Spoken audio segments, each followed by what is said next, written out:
because the CS ends up equaling out anyway, and you remove those options and you go from there. That'd be my thought. Yeah, so it is the Ori ban, which Good. is expected. The Jarvan ban as well. Strange that KaBuM banned it again. You could definitely tell that Lep wasn't happy with his Alistar performance in Game 1. That's definitely more of a champion that they fear the power of, yet do not know how to command themselves. So oftentimes with those champs, you just end up banning them away. And KaBuM doesn't need to make any big adjustments. It's not like they've had critical failures in enemy lanes, and they proved that the Aurelia was a big deal in that last one, so he can just fall back onto that pick, no problem. And the funny thing is, if Maokai comes through here, and they actually had the Morgana ban, I like that choice. I really do. Yeah. Trying to throw Dan's off a little bit on Morg. Even though the laning wasn't big for creating team fights, the Black Shields as far as disengaging fights, and more importantly, just catching people in really critical moments during team fights. Whether it be Monterrey running it on Ryze or just catching somebody else like an Elise from a Cocoon is huge. Well, and then they deny the Ryze as well. This is really smart by KaBuM. This is cool because I know Tin can play it as well, and this still allows like Maokai top lane counterpicked by Aurelia by Lep here. In European Challenger, I see a lot of Aurelia into Maokai as a supposed counterpick. To basically try to outduel him and push him around in the lane. I see. I haven't seen it work out, to be fair. Maokai was still winning, but this was old, broken 4-12, 4-13 Maokai. So where he can keep his ultimate on forever. Forever, and just it was, you know, broken. So, you know, maybe that shifts around there, and we might see the roll stop, we might see the Aurelia top lane anyway for Lep, and that might all be this fun little song and dance. But right now, PEX has to decide what they actually want to go for. So Fragio could just... He should do it. He should take steal the Kha'Zix away. Yeah, a lot of this match, if they're going to try and mix it up, and especially since PEX kind of defined themselves for being able to play anything and not doing comfort picks, would be to man up and do that. You take away the champions that KaBuM has been successful on, and you at least make them beat you with something a little bit different. So they're actually kind of sniping each other's champion pools at this point. First pick from KaBuM into Ryze, and then you get a Tristan Kha'Zix taken away from PEX. Okay, so I do think this is a good adaptation for PEX. I think the Ryze pick was still smart, even though you say, hey, you don't have to change what works. I think Ryze has worked for them anyway in the very recent past. I think that still does make sense for KaBuM here. Now, they can solidify their mid laners, or their solo laners, their mid and top. Or they can just play the counterpick game for a little while. Make PEX show some of their solos, and move the Ryze where he needs to be. Yeah. That's the nice thing about the flex pick. And why wouldn't you go Vi? It was one of his most played during the regionals. Right. Vi Ori right here. Just make sure you have it. They would love to. They would love to do Vi Ori, but they can do Vi something else. Vi Yasuo Ori got banned. could be something they do. If it's available. Still amazing gank synergy, and they could throw Ryze up into the top lane if they wanted to. No, just controlled pick bans there by KBM. Yep. Boom. Just mirror what your opponents are grabbing. Yeah. Make sure you're happy with your lane matchups. Jinx is fine. The last two picks could be Nasus and Renekton. That way they only have 3 families on their team. Oh, true. Yeah. Sisters and brothers. I don't believe there's been any confirmation. There's been a lot of theories that Vi and Jinx are related. Well, they're not. I guess they're just both from Piltover. Yeah. They're not related. My bad. Well, I mean, if you believe some circles on the internet, they are. I'm going to start the rumor right here. Yeah. Uh-oh. What are you know. thinking now? Maybe Ryze is secretly like Teemo's brother or something. Please, God, no. Kassadin, by the way, though, locked in here for Yuri in the mid lane. Now, of course, Ryze could go top, so you can have the counter pick there for Tenones maybe in the mid, but we're going to see our first Kassadin in a while, I think, of 414. I don't remember seeing it yet. The big change is obviously when he uses his Riftwalk, he's got to wait 20 seconds to avoid the stacking mana cost penalties. And that really hampers his mobility. Ryze has always actually been a pretty good pick against Kassadin, just to lock him down with the Rune Prison every time he hops in. So, a big tanky couple of picks there finished by KaBuM to try and make it so the Kassadin can't be effective. It's kind of a last-ditch effort here for Yuri. Yeah. Picking Kassadin. I mean, they banned it in Game 1, which surprised me in the very first place. Like, I'm so surprised people have this priority still on Kassadin, but it seems like PEX still believes in this champion very heavily. They think it's all kinds of crazy. Tristana Thresh bot lane there up against... I think it's actually a pretty good matchup for PEX here. They're up against this Jinx Leona bot lane. 90% melee sort of team here for KaBuM. Gonna have to walk through the box again and again, but KaBuM is confident. Yeah. They're bringing a lot of reliable initiation, which is the most critical thing. If they have the confidence to pull the trigger and they're able to get leads, which they have been in the first 2 games, bringing a strong engaging comp is pretty key. And so they're going to pack some disengage. I was like, man, too bad they picked Thresh because Janna would be great here. Well, the other ultimate that blows people away. The other Janna ultimate, Gragas, comes in here, and he's going to be up in the top lane versus Lep's Aurelia here. Now, this is going to be a fun one. Yeah, Monterrey played a lot of Gragas previously, but that was before the nerfs. It was when his Drunken Rage was free and his sustain was much higher in the lane, and his wave clear was better. So Gragas in the top lane has taken a substantial amount of hits. This is a little bit strange to me that PEX has went with these picks, because even though they prided themselves on being able to play meta champions, it feels like they're going back to the champions that used to be meta and have been nerfed for the sake of comfort. So at least in that case, they do have some comfort with those picks, but they are not, in my opinion, the strongest champions for this game. Well, they're going to see if they can make it work for themselves anyway with all the fun things these champions do bring. We're going to see if they can pull this one out and make the long climb back up to the best of 5. Champs are locked in. Head over to Twitter and cast your vote. Send a hashtag KBM win. Or if you think PEX is going to win, send hashtag PEX win. No, just kidding. Hashtag Mantarraya to us at LOL Esports. How do you spell that? Mantarraya, and I have no idea how to say those letters in Spanish. All right, there you go. Let's see how many of those we get for Mantarraya. I can't roll my R's, actually. Mantarraya. Yeah. In all caps. That actually kind of baits me, too. I like have to say all caps names louder. When they show the vote, you're definitely going to read. The thing is, KaBuM's been winning all the votes by like really wide margins. Yes. A lot of times when we have these interesting hashtags thrown in there, it just really sways the votes in one side. On fire elephant? Happens again. Oh, no, elephant on fire. To be fair. 80 min the dream was one we had.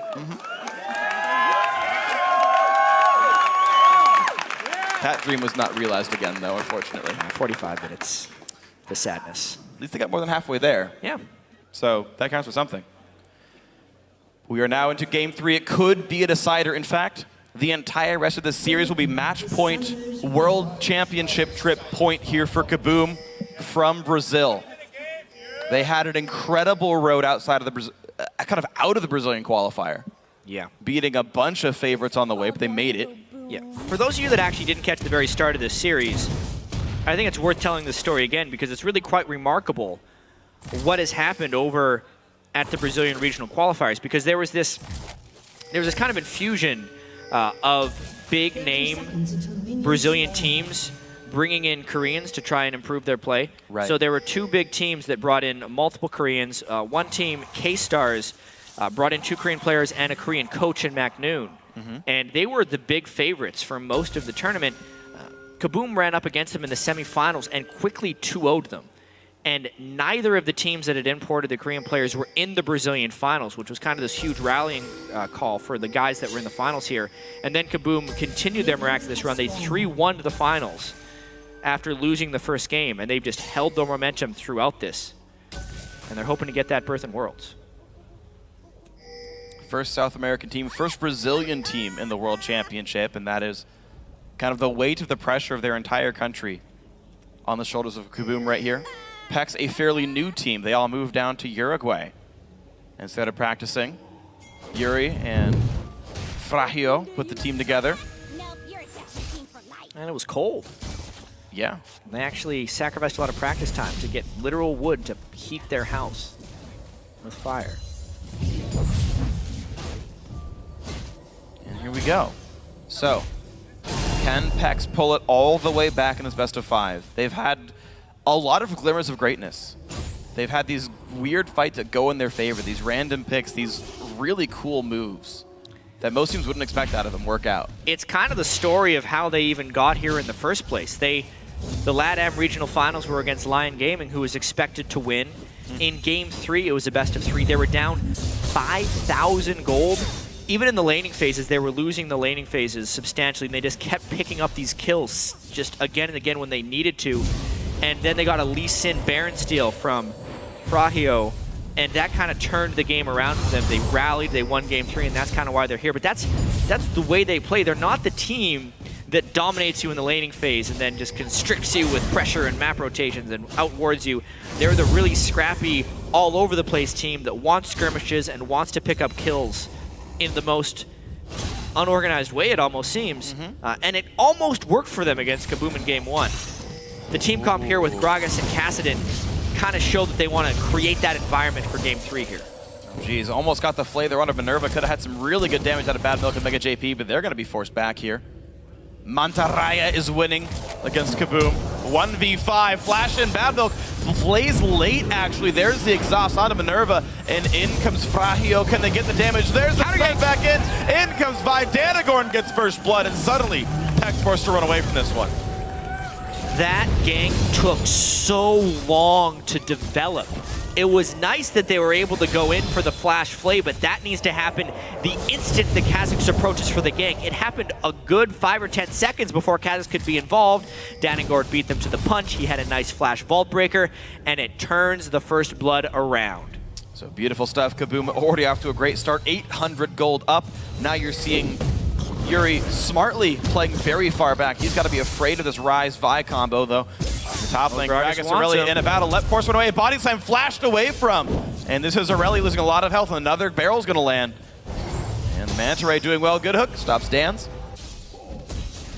Pretty low on mana, just sitting on that Doran's ring, whereas the flask is part of Lep's inventory right there. Although, I believe he's burned through all of his stacks. He just has that nice natural lifesteal from his W. 7 health per hit. Last of his potions there as well. Dan's and Mega JP in battle. Don't feel like that trade was worth it. He's going to try anyway, though. Well, Dan's thing is Dan's needs to recall. So he's like trying to burn as much health down, and it like just doesn't matter. He's going to stay anyway, huh? He's not going to go back. He's got double Thorns and health recall, I suppose. Oh, yeah. I mean, Trish is fine. Yeah. Weird. Minerva going for the same build, a double longsword on him. Here's the attempt there. There's a Vi, though. A lot of damage. Frahio forced away. Danagorn is one step ahead of Frahio this game. And in games 1 and 2, it was actually Bad Milk roaming to create first blood and still not being able to come out with the victory. So the fact that they've lost control of this game, even before that can happen, is a pretty bad sign if PEX wants to extend this series. Yeah, it absolutely is. Now we're closer to a 1,000 gold lead as the minion waves just die in the top lane. No gold or experience grabbed by Mantarraya. Whoa, triple Dorans. He really needs to be able to win this lane after going that build. Yeah, he's going to have a good lead off of this one.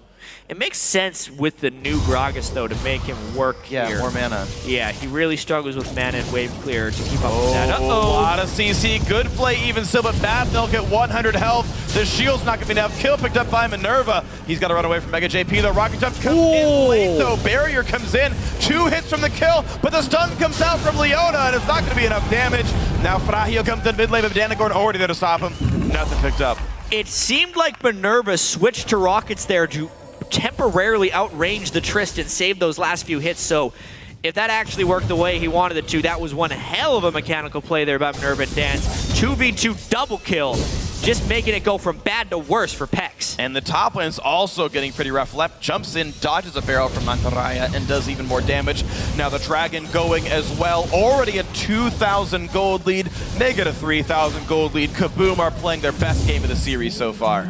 And it's exactly at the right time. The longer they're here, the more confidence they are gaining. You could see the nerves from KaBuM in Game 1 and how long it took them to close out. But when they're able to win that game after making so many mistakes, what that did for their confidence has just carried all the way through the series into this Game 3. And now every single lane is winning or dominating there. Lep up a little bit. Yeah. Crushing bottom. I actually want you to walk me through this one. Yeah. For the AD carry mechanics right here. Nice. That's a really good one. That's a sick play, though. Yeah, then he flashes in for the stun. Yeah, so this is all fine. But what happens here at the end with Minerva? So Mega should have jumped by now. Easily. But he's late, so he doesn't get the damage. Good barrier. He stops on the barrier. That's smart. And Minerva's like, I need to back away. He's actually not really kiting anything. Right. The stun stopped all the auto attacks. Minerva was just kind of maximizing DPS, knowing that Trish has no crit, Trish already jumped, Trish has no playmaking summoners left, and saying, I can survive this, I can survive this. I'll back up potentially because the last hit was going to be what matters, he switched for the rockets for more damage, thinking he wouldn't get multiple minigun attacks in, maybe? I'm not sure on that one necessarily. So you do keep the attack speed on your very first rocket shot. Okay. And so your theoretical best DPS is rocketing for your last hit. I don't know about the switch specifically. I think he was also saying I need to be able to run away if I realize I'm actually lower than I should be.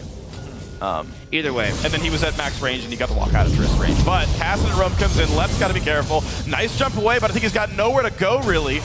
Jumps back in. Oh my gosh, no. Not gonna be enough. Good roam by Yuri to get one on the board for PEX. That's what he needs to be able to do on Caston and try and crawl back into this game. Even after that gank, it's still a 3,000 gold deficit. And Tinones will continue to farm. Look at this bottom lane getting out of hand. We're doing that Ghostblade Minerva build again. Not even bothered with the BF sword this time. Interesting. It's going straight for the Ghostblade. Why not? And now Blue Steel. Seems mostly based on recall timings. Dan's pulled in. There's the blue. Up goes to Danagorns. Wants to make sure he gets it. Doesn't give it over to Tinones just yet. I think he would have got his own blue, so who cares? And bottom lane turret nearly dead. I don't see many teams push into the turret so heavily off of a lane lead, but outer turret's already almost falling. This is a whole bunch of damage. Mega JP can get onto the lantern in time. Yeah, a lot burned there without accounting for the lantern. So a little bit of overaggression, but they are so far ahead. Danagorn does have flash. Played back in, though. Good hook as well. And Bad Milk gets a second one on the board. Bot turret does go down.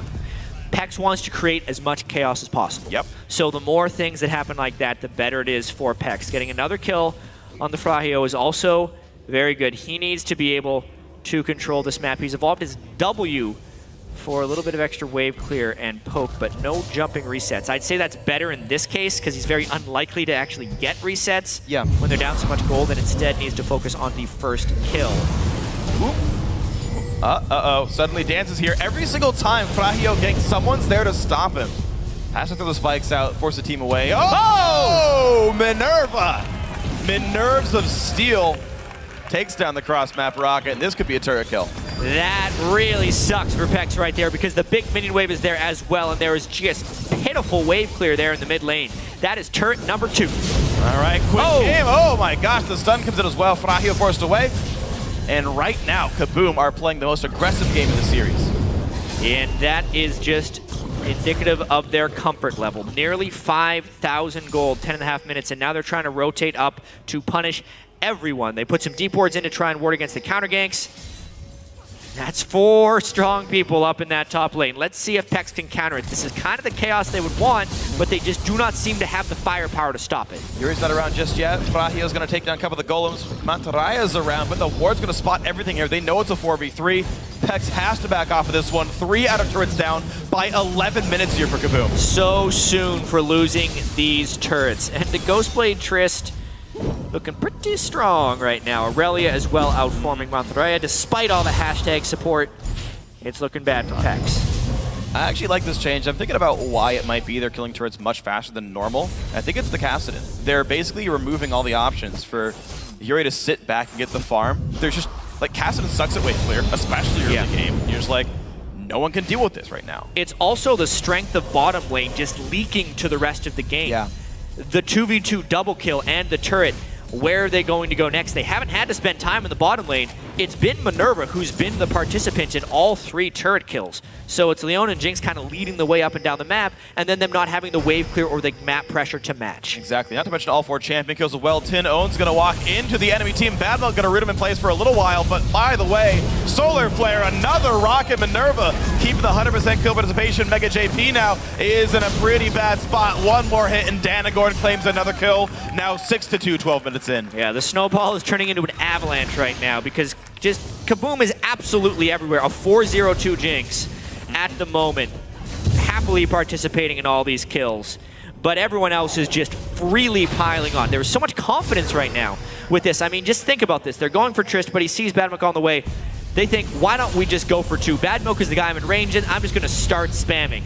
They throw their ultimates out just for the support, knowing Danagorn has the flank, a free flash over the wall because they have no fear of anyone else on the map coming to counter that, and they just continue to pick up kills.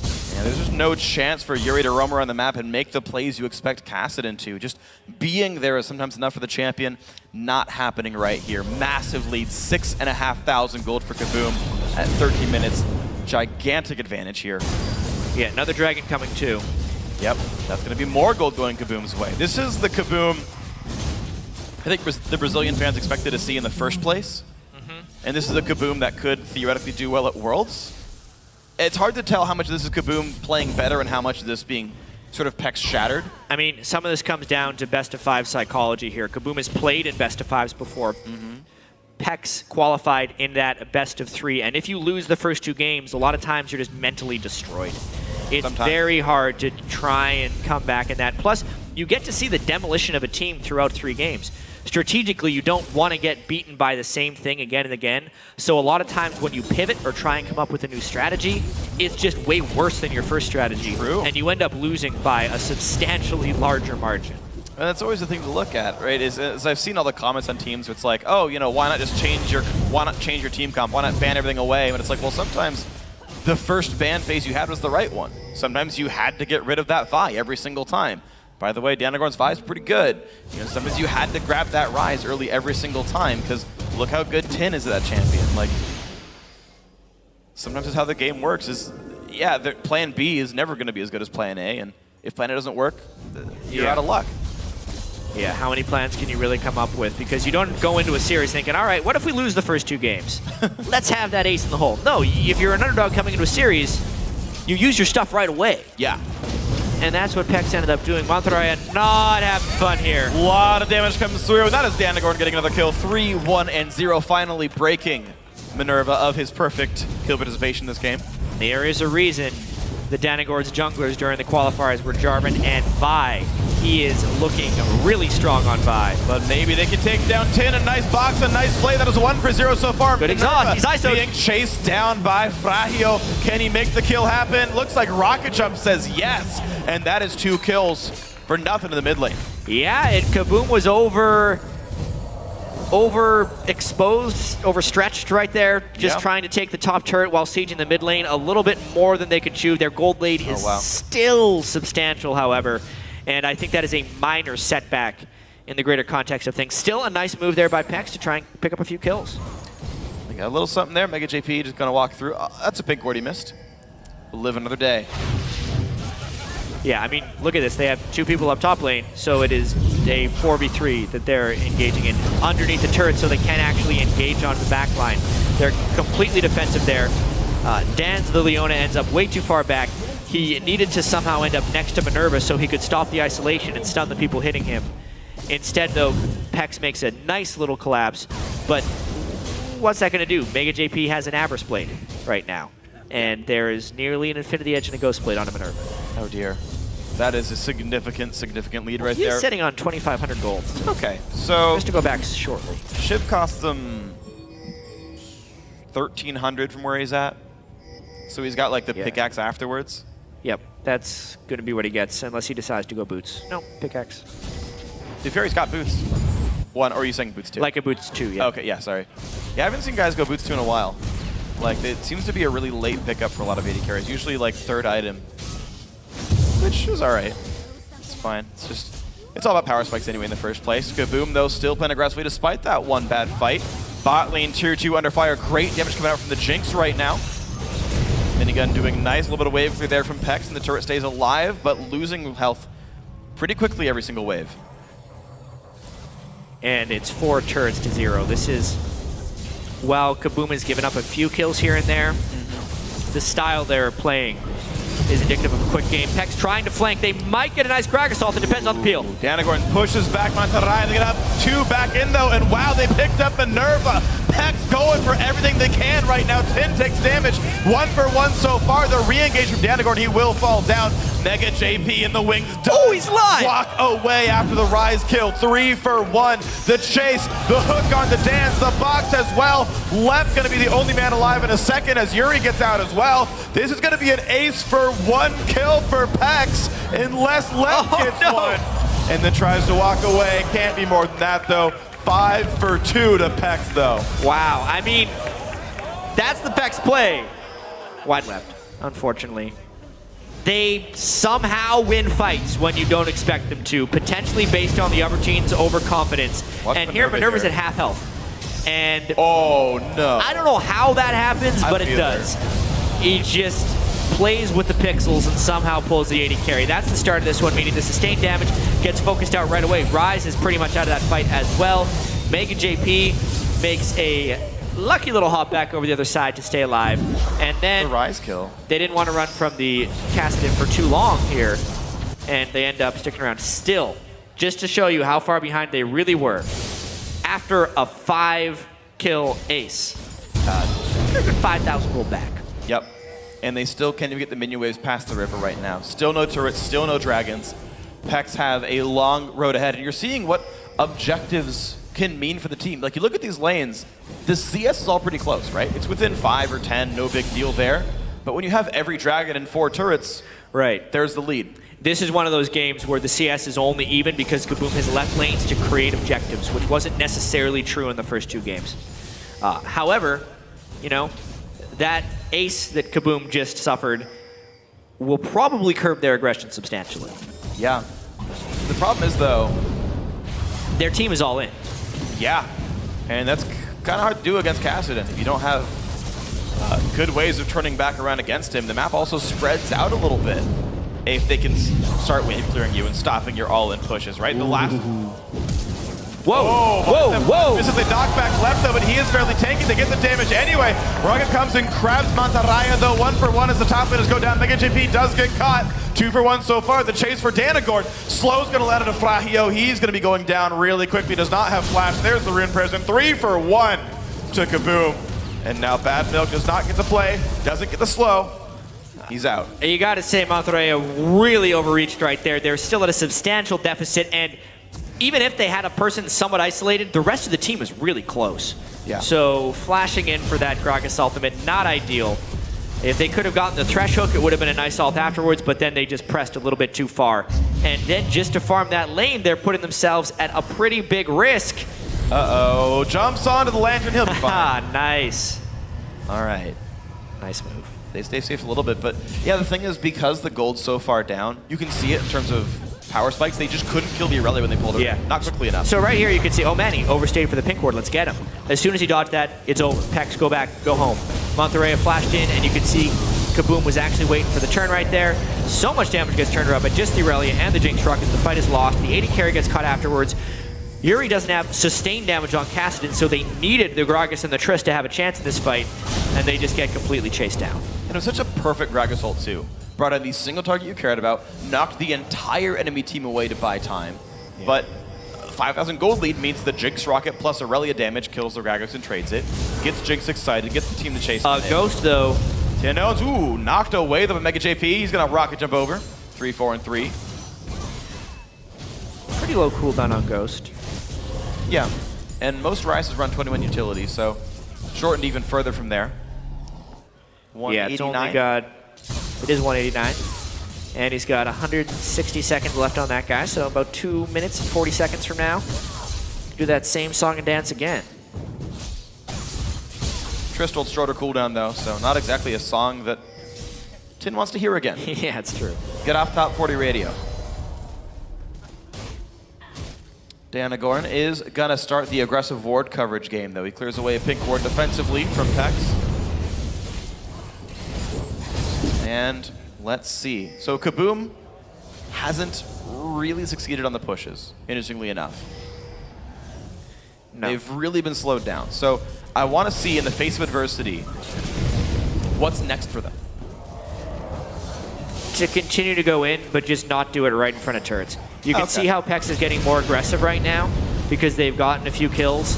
I don't know if that's the right call. Minerva takes a lot of damage. There's the barrel. 1 hit from dead. First kill picked up, but they trade 80 carries. There's the find to the back line, getting some knockback as well. Frahio is going to actually get the kill and get out, but Bad Milk's caught. It's a 2 for 2. Here comes left, forcing everyone away. The Spines going to stop the chase. Just the 2 for 2. They keep catching Minerva, and the Jinx cannot protect herself. They don't actually have good Jinx peel. Jinx works in this context if KaBuM can find the fights for them, but if PEX finds the fights, it's actually been somewhat even.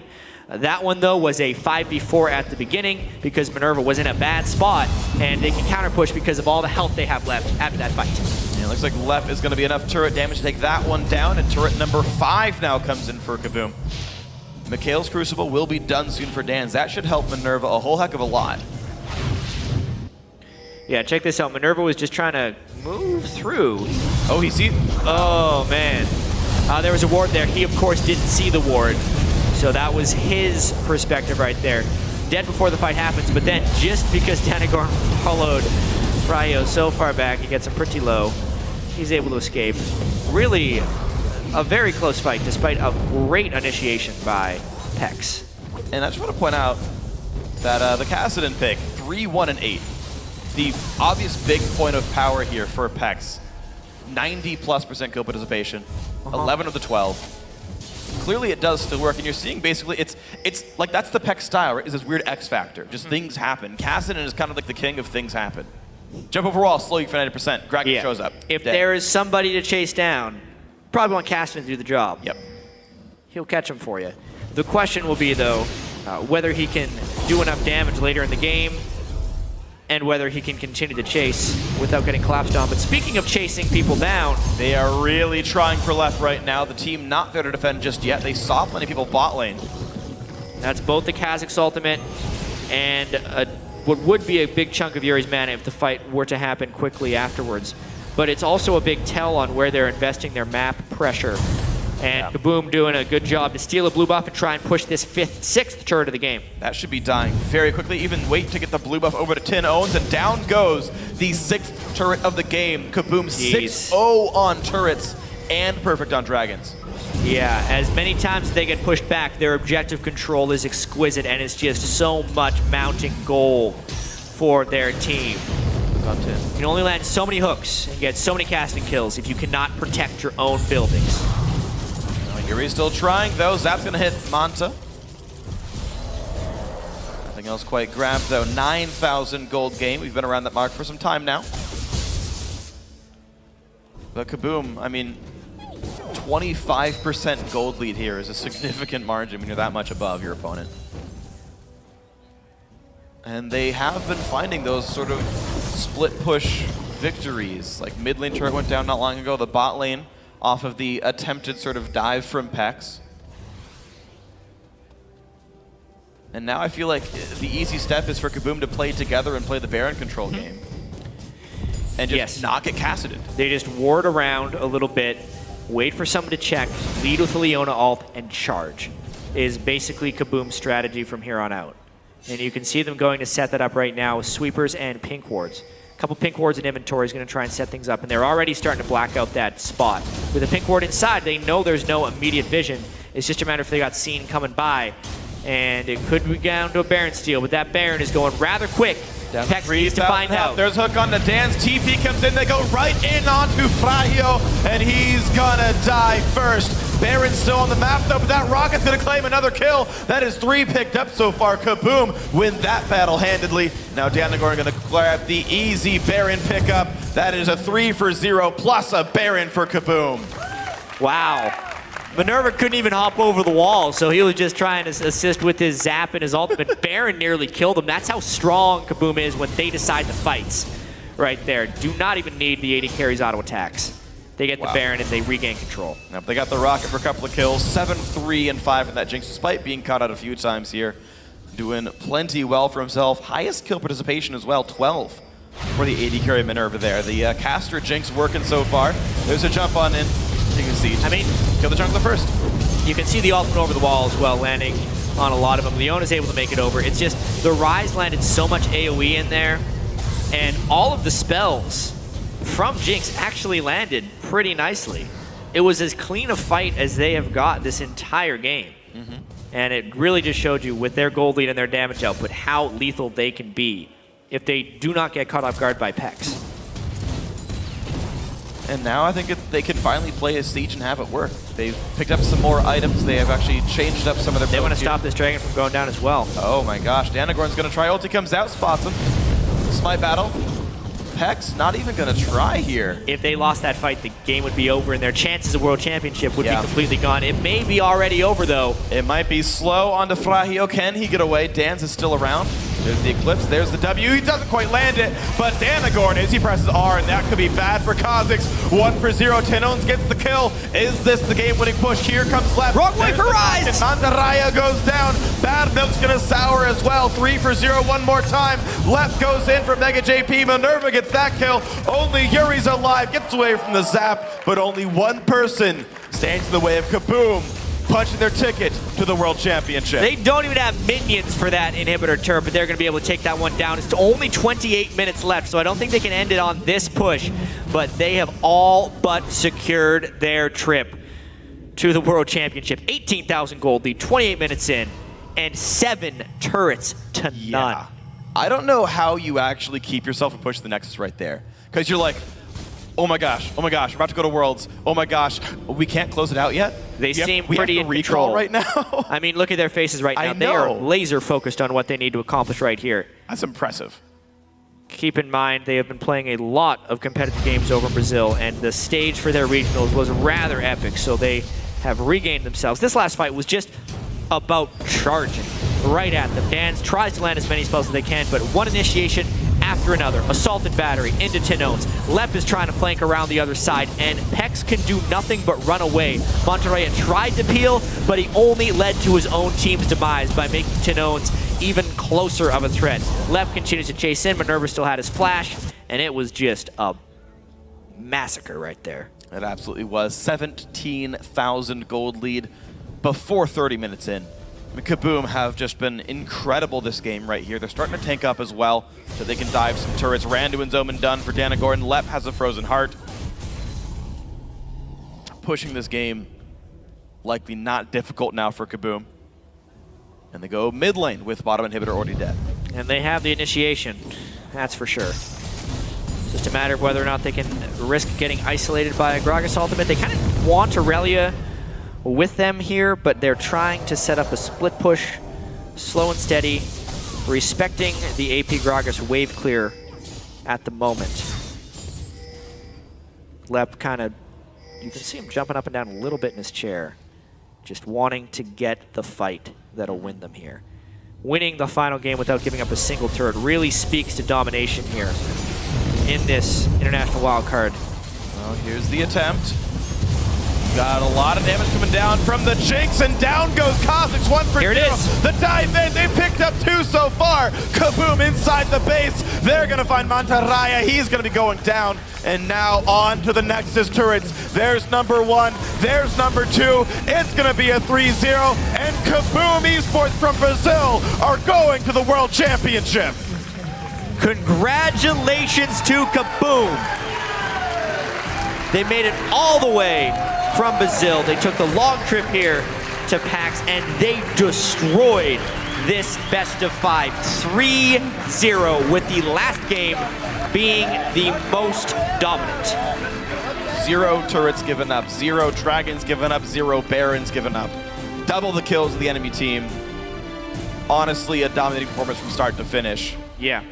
Game 1, little shaky. Almost an hour long. Game 2 started a little bit shaky and then ended strong. Game 3, they jumped out of the gates. Huge gold lead, 5,000 gold plus by 10 minutes. 10 turrets to 0 by the end of this one. If not for the scrappiness of PEX, it would have been over much sooner. But 31 minutes, a lot of diving there from KaBuM. And they're going to Worlds. They are going to Worlds. See what group they're in about a week and a half. Now the team, both international wildcard teams, decided now Dark Passage won at Gamescom. These guys are still happy. Oh, of course they're going to Worlds. That's pretty amazing. And I think the cool thing as well, though, is I expect PEX to be rooting for them in the World Championship. Yes, they took your spot away. Yes, they beat you in the series, but I feel like you still got to root for your region in a way. Yeah. One of the other South American teams say, you know what, you guys beat us, but carry the standard and see how far you guys go. Yeah, PEX looked a little disheveled after that one. Obviously, they came all the way here. They're wanting to represent LATAM, but they still made it pretty damn close, you know? And there's plenty of future with those guys. The instincts that that team has, playing with huge gold deficits, without vision, and still being able to pull out a lot of important fights, isn't something you see from many top-tier teams across the world. So if they can just continue training, get their mechanics up a little bit, and actually have some advantages to play with, they would be exceedingly dangerous. And that's kind of the fun thing is you have the regions who got League of Legends more recently. This is going to be a funny comparison to make, but Korea got sort of first-party servers a few years ago. And I think the first World Championship we saw with them, they made top 2. That was Zebu Frost. They got 3-1 by TPA. You gave them a year, and every single time it's like, Korea's going to win. Korea's going to win. Korea's going to win Worlds. Right? And like the jump it made within like a year and a half, 2 years. Right. And I want to see the growth of the South American teams because they're clearly very good. They've clearly got a lot of smart people there, a lot of good players there. A lot of passion, too. A hell of a lot of passion. I want to see where it takes them. Yeah, and I can't wait to see these guys at Worlds, honestly. It's going to be one hell of a ride. We got these 2 international wildcard teams. A lot of teams think they're going to get thrown in a group stage and just kind of become fodder. But these guys are out to prove differently, right? Sure. Last year, it didn't work out that well for Gaming Gear, who was the international wildcard team. But this year could definitely be a different story. Brazil had another year of practice. Wonder how they can do. Yeah, and again, KaBuM took a very hard road to get here. They've beaten some very strong teams with well-known names on them to get themselves here. So I think these guys are definitely very good. We're going to send it now down to Kobe, who's going to side with our winners, KaBuM Esports. All right, thank you, Freak. I'm here with the mid laner of KaBuM, Timons, and our translator, Maka. Now, congratulations on your win. And now that you guys have qualified for Worlds, I want to ask you, is there any specific team that you're looking forward to playing on the international stage? Então, parabéns pela vitória. E agora que vocês realmente vão para o Mundial, tem algum time específico que vocês estão ansiosos para jogar contra? Eu acho que não tem time específico nenhum, mas eu acho que a região que a gente está mais ansioso para enfrentar é o pessoal da Coreia. So, I don't think there is any other team that I feel like fighting against, but the region that I want to play against is Korean. I think a lot of people would look forward to seeing that. Now, what is the next stage of your guys' preparation going to look like heading to Worlds? Agora, qual que é o próximo passo de preparação para vocês, agora que vocês estão indo para o Mundial? Agora é voltar para o Brasil, treinar melhor ainda e rumo ao Mundial. Representar bem o Brasil. Now, return to Brazil, train even harder, and get ready for the Worlds. All right. Well, you guys are the first team from Brazil ever to qualify for Worlds. Is there anything that you want to say to all the fans supporting you from back home? Agora, pela primeira vez, vocês vão representar o Brasil no Campeonato Mundial. Tem alguma coisa que você gostaria de dizer para os fãs que estão assistindo vocês lá no Brasil? Queria agradecer a todo mundo que torceu pela gente, que acreditou no nosso potencial. Queria agradecer também os patrocinadores, Steel, HyperX, principalmente a KaBuM, que dá todo esse apoio para nós e fez com que a gente chegasse até aqui. So I want to thank all the supporters in Brazil, our sponsors, including KaBuM, that made all the efforts for us to be here. So thank you very much.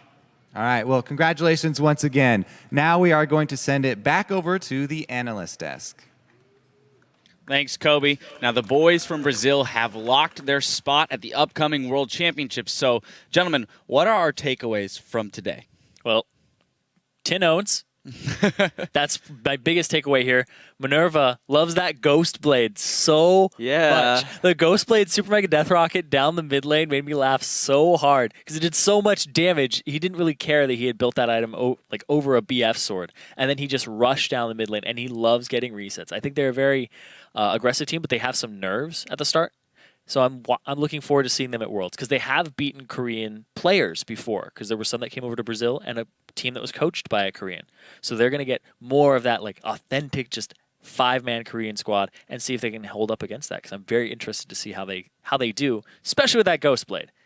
I got to keep mentioning that. Got to keep harping on the Ghost Blade. Well, what about you, Pobelter? Given the fact that we have seen KaBuM now go through a regional qualifier where they weren't considered the favorite, they surprised a lot of people. They came out here and gave a dominating performance. Do you believe that they could surprise some people at Worlds?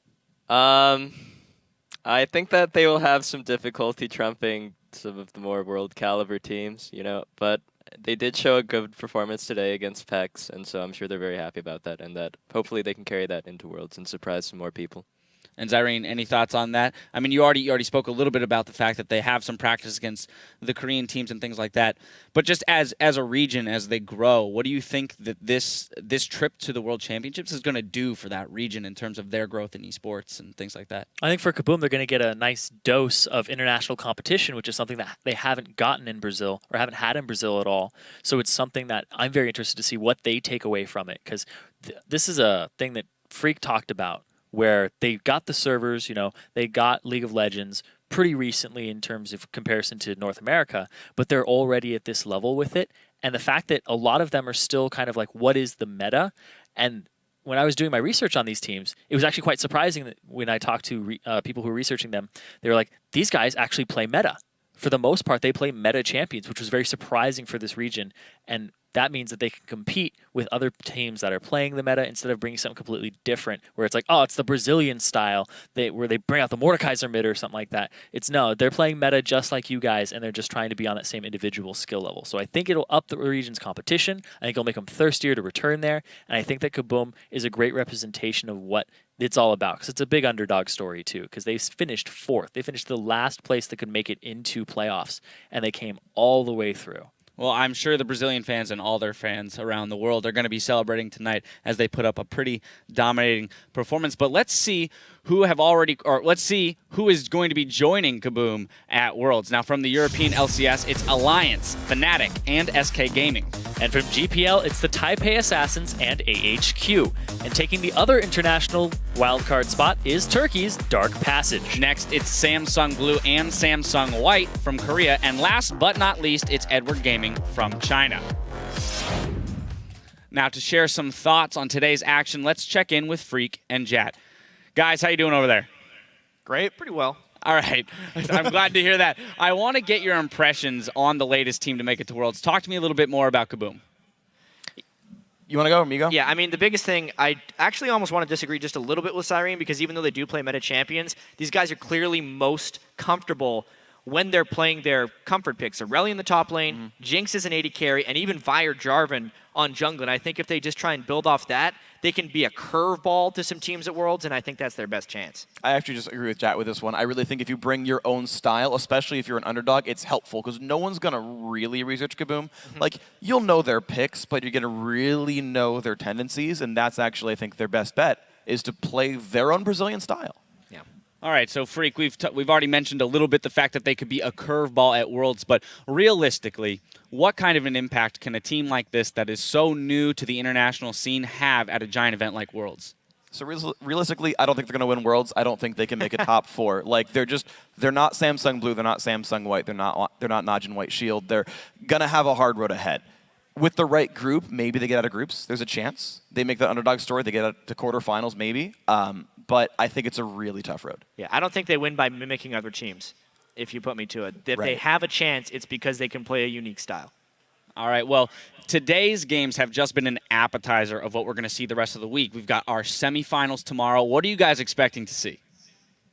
I'm expecting to see what Curse still has, because Curse's road so far was, I guess, not very hard so far, right? They beat CLG, who is now the number 6 team in NA, so it's not like they've really been tested. Now they're facing Cloud9, who are the best team in North America. And I want to know, did Curse finally show up at the end of the season, or is it an easy road so far? Yeah, I'm looking forward to seeing what LMQ has to do, because I've heard a lot of things about people saying LMQ is struggling heavily in scrims. But LMQ has also been one of the best teams at kind of sandbagging scrims to not let people know their true power. So I really need to see that LMQ versus TSM match. All right, guys. Well, thank you for the quick conversation. Definitely looking forward to seeing you tomorrow. Now let's pull up the brackets to see where things currently stand in the North American LCS. Dignitas has clinched the 5th place, defeating CLG 3-1 and guaranteed their spot in the spring split. And that means 6th place, CLG, will be going to the 2015 Spring Promotion Tournament, where they will have to defeat a team from the Challenger Series to hold on to their place in the LCS. Now we will be back tomorrow with 2 best-of-5 semifinal matchups as part of our continuing coverage of the North American LCS Summer Playoffs. Up first, 2nd seed LMQ will go head-to-head with Team Solo Mid. Then defending champions Cloud9 will battle it out with Curse to see who moves ahead to the finals and a shot at the Summer Title Championship. And the action kicks off tomorrow at noon Pacific, 9 p.m. Central European Time. Now that's going to do it for us today, and we want to give a very special thank you to PoBelter for lending us all of his expertise today. And for myself, Zyrene, Freak, Jat, Riv, Kobe, and the entire live broadcast crew, thank you for watching, and we'll see you right back here tomorrow.